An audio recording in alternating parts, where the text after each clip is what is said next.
Hi beautifuls. ఈరోజు మా వారికి రాగి సంగటి నాటుకోడి తినాలనిపించిందంట.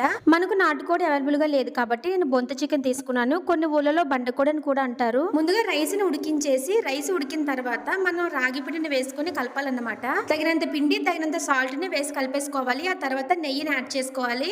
చూసారుగా సింపుల్ గా రాగి సంగటి రెడీ అయిపోయింది. ఇప్పుడు మనం చికెన్ ని తయారు చేద్దాము. వేరుశనగ నూనెలో ఉల్లిపాయలు వేయించుకుందాం. బొంత చికెన్ ని ఆల్రెడీ మనం కుక్కర్ పెట్టేసాము, ఎందుకంటే అది చాలా గట్టిగా ఉంటుంది. కుక్కర్ పెట్టామంటే మనకి బ్రాయిలర్ లో మెత్తగా అయిపోతుంది.